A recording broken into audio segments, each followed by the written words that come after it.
Right now, during the current apocalypse, there's really no denying that online dating has become the biggest, most popular way, and almost the only way to successfully meet women right now. And while it is the biggest and most popular right now, and even though I make entire training courses on how to absolutely kill it at online dating, I'll be the first to admit that it is also a seriously flawed way to meet women. There are a lot of problems inherent in online dating, at least the way that online dating works now, especially apps like Tinder, Bumble, and Hinge, that make it really untenable for the long term. Today, what I'm going to do is have a bit of a mental exploration about what the next big dating trend could be after online dating. Why would you want to do this? Well, other than just I like to think about human behavior and I like to be a bit of a futurist and think about what's coming next, there is a lot in it for you. What is that? It's that if you can be the first in on a new dating trend, on the next big dating thing, you can live like an absolute king for a while, right? With his own harem. Why? Because it takes a long time between early adopters to get into a new trend and the major market to join them. If you think about Tinder in the early days, when Tinder first hit it off and became popular, it was literally shooting fish in a barrel. All you needed to do was have an okay photo and not be a dick, and you'd be getting laid like a rock star. It was that great. And whatever the next big dating trend is, if you can get in early, you can get to reap those benefits. So what do I think the next big trend is? I don't know. You'll have to wait and see. So to really begin to understand what the future might hold, it does help us to look a little bit at the past first. Now, I don't want to go too far into the past of dating. I might do that later with some speculation, but for now, let's just go back another 10, 15 years. Actually, maybe closer to 20 years. And there were three major ways that men and women would meet each other. It would be the workplace, at a house party or through friends, or at a nightclub, disco, night spot, whatever that may be. They were kind of the three major ways that people would meet people. And out of those, look, let's be honest, the workplace was already becoming risky even 15, 20 years ago. It was already starting to become a little bit of a dangerous place to meet people. You had your house parties and through friends, but again, a lot of guys didn't have a good social network, so that was out of bounds to a lot of guys other than those who had big social networks around them, which really left the nightclubs and bars as a way to go and meet women. Now, if you went back 20 years when the pickup artists, I hate the term, but when that whole kind of genre came about, it exploded. I mean, going to a club and actually walking up to a woman and talking to her was far rarer then than has been the last 3-4 years, and it was easier to get results.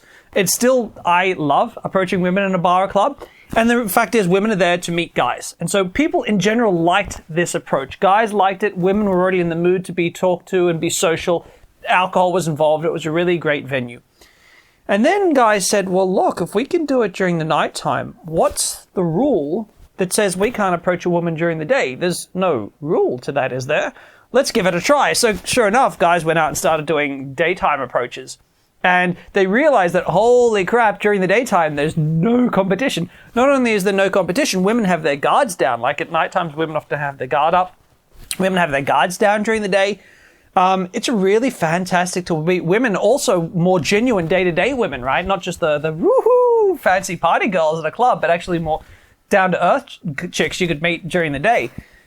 But there's a big problem with daytime approaching, and forget the Me Too movement and everything else that's come along and made day game a little more difficult.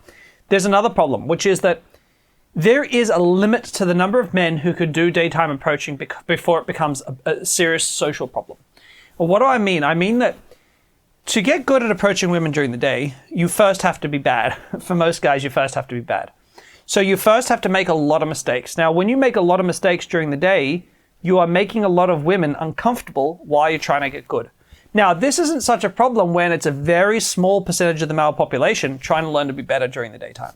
But when you have a larger number, let's say 40% of guys wanted to get good at day game, it would be going out during the day would be a nightmare for women. It would be stressful, angering, and they would get the police involved so that they could walk around and go by their day-to-day, go shopping, go buy something from the market, go have coffee with friends without being harangued by guys 4, 5, 6 times along the way.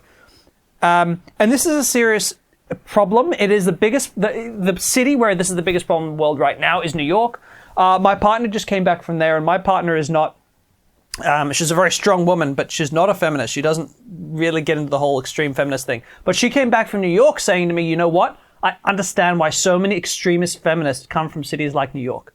Because everywhere she'd go, she'd get harassed by guys, and she couldn't get a rest. She couldn't just chill out and be alone and have some time to herself. And it was really frustrating for her, and it made her feel really unsafe. So yeah, that, you know, this is what day game becomes when too many guys get involved in it, and it does become a problem when we'll get involved and say this has got to stop. So day game definitely can't be the next, could never have been the next big thing. It was just good for the early adopters. Then we started to get things like online dating. Tinder, Bumble, Hinge exploded onto the scene. And it was really great for the early adopters. But now, of course, we got the problem that there's an issue with online dating, which is that, first of all, it is really easy. So it's easy access, which means pretty much every guy can jump on and go, hey, DTF, right? And be really crass and be really pushy and be really aggressive in a way they would never dare to in the real life, because there's that firewall between you and the woman, and it enables guys to feel like they can say or do whatever they like with no repercussion. What this creates is an environment where women feel targeted, they feel sexualized, not in a healthy, flattering way, but they feel like all they have to offer, all men want, is just to like have sex with them, but not even like connect with them, just randomly shag and go, yeah, thanks, goodbye, get out of my bed. It creates this vibe, there's a battle between men and women and online dating, essentially, you know, with women saying, hey, I want connection, I want to get to know people. You know, I don't want to just randomly shag. Yes, there are a few women who are in that space, and that's fine, but they want more than what guys are offering. The guys who are doing the best on Tinder are often the guys who are the most just after sex, because they're the guys who have worked the hardest on their Tinder skills. And so you kind of get this problem where there's too many men on online dating, so the competition is really high, so you guys have to work really hard. The women are on edge a little bit. Women aren't meeting the kind of guys they really want to meet. They're not getting what they want out of online dating. So online dating is really, it's lowering the self-esteem of both men and women. I know a lot of my male watchers will think, bull crap, Tinder's not lowering the self-esteem of women. It really is. I don't want to go into it in this video. It's not what the video is about, but I work with enough women to know that not in the same way that it hurts men. It's different. Like the knock-on comes at a different point, because obviously women can match with guys easily, whereas guys can't always match with women. But it does. It really hurts women's self-esteem for both genders. So online dating isn't cutting it right now. It's largely not doing its job. Now, there are a lot of people who say, look, see, obviously society is collapsing, the world is going to a horrible place, the future is bleak. I don't believe that. I believe that we as a culture are evolving really rapidly in a positive way, an overwhelmingly positive way. We're going in a good direction. I know that, I believe, I can see that there is less war than we've ever had in our history. I can see that the average human being in the Western world lives a far better life than we did 100 years ago. Even if you have no job, you're above the subsistence level of people in third world countries. The world has become more and more westernized. I mean, in general, things are getting better. But there are some big problems. We have a loneliness epidemic, we have a depression epidemic, and these are majority men who are struggling in these areas. This is a serious problem. And so when you get this going on in society, things will change. They will evolve. Something has to come next after online dating, because people are really dissatisfied with the state of dating in general right now, and they don't know where to look. So we're going to go somewhere. It's just a matter of when and what's going to come up. So what I think is going to come next. So number one big trend I suspect is going to happen is social network dating is going to take a big step up. Why do I think this? I think this because I've done a number of surveys with women over the last 20 years, actually, and one of the questions that I frequently ask is, how would you most like to meet a guy? Invariably, one of the most popular answers is, I'd most like to meet a guy at a house party. That's one of the most popular ones for women still to this day, that most like to meet a guy through friends, through people they know, through a social network. And for a lot of guys too, that feels like the easiest way to meet someone. If you're at a house party, it's much easier to meet a woman because you don't have to cold approach. You've got your warm entry. You've already got people around you to do that. And I honestly see some form of a social network-based dating system could be really positive. It's also really great because social networks share similar values. Social networks, they create trust. You can always ask people about that person to learn about their background, their history. It's safer for women. It's more likely that men are going to meet women on their wavelength. So it's good for a number of reasons like this. It takes a number of difficulties of dating in the past off the table. Now, apps like Facebook dating have already tried this, but you got to remember online dating was also around since like 2000 or so, like even before 2000, you had online dating apps, and they were in the shadows and never doing very well until really Tinder hit the scene and just made the whole thing take off. I believe that social dating will be one of the next big things. I believe that's where things are going. I think you should keep a keen eye on new social dating apps that are going to come up, because I think there's really something there that people are looking for, because people are missing social connection. And if they can blend the two, dating and social connection, I think people are going to jump at it. The second potential trend, now this isn't even a trend, this is like a loon shot. This is something that I think could work really well, but I haven't seen it done, at least not done well yet. And that's this. You remember blind dating? Do you remember the old days where people would say, oh, I've got this friend who's single, I reckon they totally like you, and they'd hook each other up without even having seen each other or met before? I see something like this potentially being very successful. So imagine that, and this would have to be run by an app like Facebook or Instagram or something where there's already a high volume of users active, that most people have a Facebook, most people have an Instagram. And essentially how it works is, you know how on Facebook you can say, hey, this person, you probably know this person, you probably know each other. Imagine if you could actually link two profiles together and say, hey, you and you, I think you two would like each other. I think you two should try dating, right? Imagine if you could do that randomly, anonymously. Any two friends of yours, you could say, hey, I think you two should talk. If you had a functionality like that on online dating, I think that would actually start to do quite well. Because if you have any two friends, I don't know if you've ever had it where you get a friend saying, if a friend has ever said to you, hey, I know this girl who I think would be great for you, your interest is suddenly piqued. You're like, oh, what would be good for me? What would be great for me? But if that process could be automated, it could become more of a common thing to occur, where female friends could actually link girls could link their girlfriends, their female friends, up with guys they know or guys they've met or guys through the social network.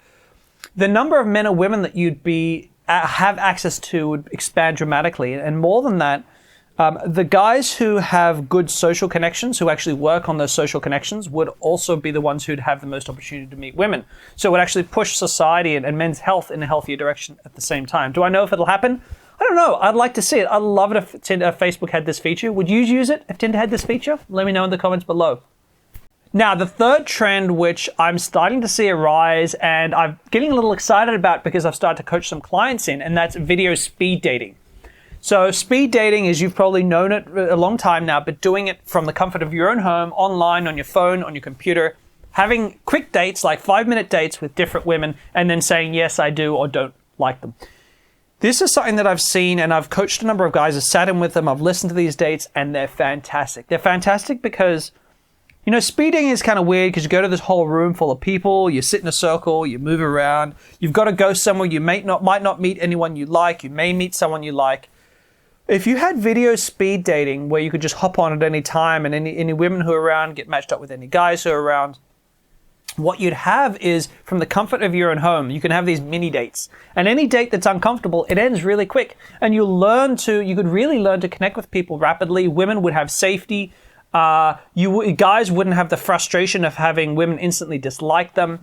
I think if we were to have a video speed dating system, it would have to be tied to some sort of ELO ranking system. In other words, the more people that liked you, in other words, the better you ranked, the better women that you'd be likely to meet. So you'd have a tiered system. And again, I know a lot of guys don't like a tier system, but you've got to have a tier system, because otherwise you end up with guys who are really great, like really great social skills. And if they're constantly meeting unattractive women, or women with poor social skills who aren't fun to talk to, who are awkward or who are like kind of bitchy or catty, they're going to leave and not use the app. Same with the women, right? You got a woman who's got a lot of us. She keeps meeting like low quality guys who are kind of a bit awkward or creepy. She's going to stop using the service. So you've got to have an ELO ranking system. But a ranking system is fantastic if you know that it's there and you can just keep improving, right? So I think a bit of a transparent ranking system would be absolutely gangbusters for any kind of video speed dating.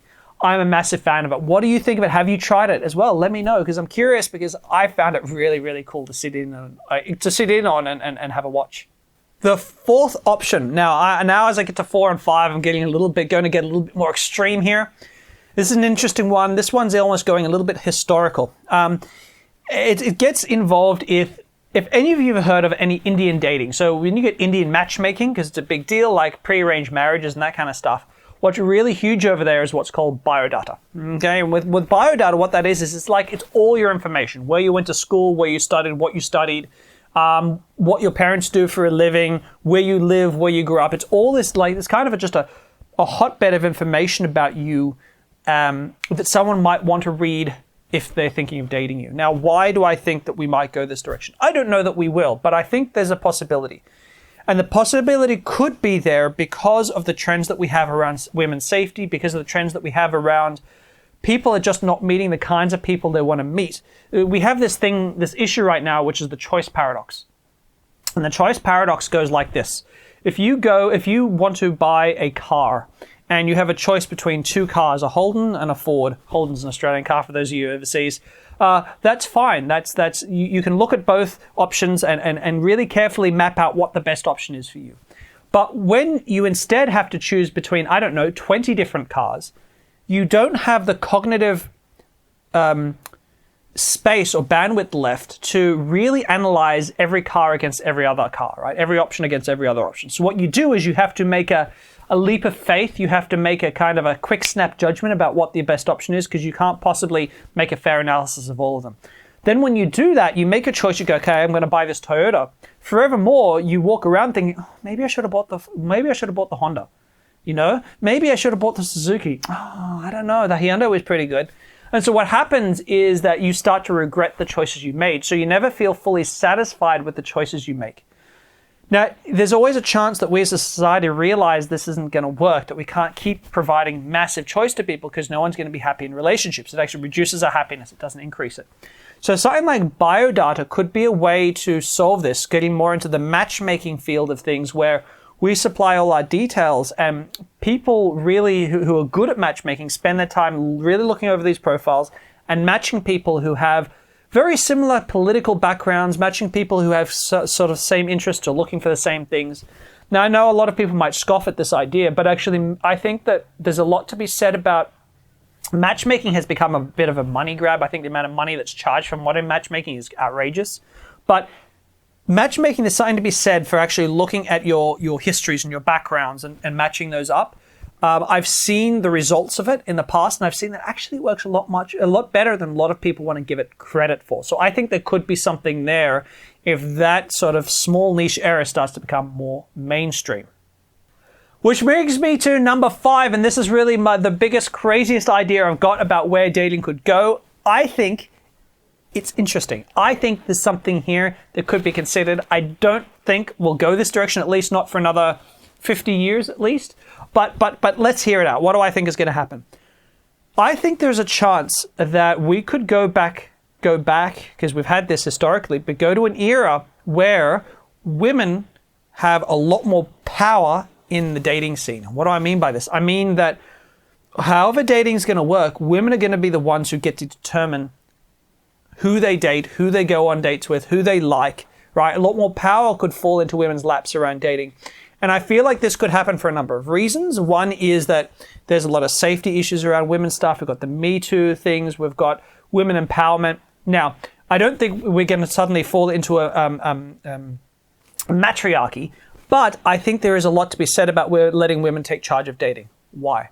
Now, I've said this in previous videos. I'll link to here if you want to hear more about it. But basically, every society or subgroup that I've ever been in where women are in control of dating is better for men and women. So what happens is that when women are in charge, women have more safety. Women determine what isn't appropriate behavior for men. And what you suddenly get is women relax. And when women relax and they don't have their guards up, all of a sudden there's more promiscuous sex. All of a sudden there's more love, intimacy to go around. It's a really interesting thing that you see if women take the lead in dating. Honestly, from what I've seen, dating gets far better for both genders. And I don't know if we're ever going to reach this point on a worldwide scale. I mean, we've got religion standing in the way. We've got a lot of very male-centric thinking around dating still. And maybe it just won't work. But I think there's such great, from what I've seen in smaller subgroups, there's so much potential for this to change dating like for the good in a massive, massive way. I don't know if any of you guys have been around female-centric dating circles, but when you have, what has your experience been? I'd love to know in the comments below as well. Now, for all these crazy ideas that I've thrown out there, there's still no denying that online dating, things like Tinder, Bumble, Hinge, Match.com, apps like this are the best way we have right now of meeting women, regardless of what the future may hold. Unfortunately, there is a lot of competition in these areas, but I teach this. So I have a whole program, the School of Online Dating, which shows you exactly how to build profiles, how to get matches, how to get dates, how to create conversations, how to get those dates to become long-term relationships or casual relationships. I show you exactly how to do all those things. And you can do this course and get your money back if you start right now and complete it in the next 30 days. So how does it work? Basically, if you join this program and you complete it within 30 days, you'll get an email from me saying, hey, congratulations, you finished. I know this is a hard time during the apocalypse period with the pandemic going on, and not everyone has a lot of money. I hope you've enjoyed the course, but now you have an option. You can request a full refund, you can get a partial refund, or request no refund at all. Entirely up to you and your financial position. I'm offering this to people right now because I want to spread good in the world while everything's going crazy and a lot of people are struggling.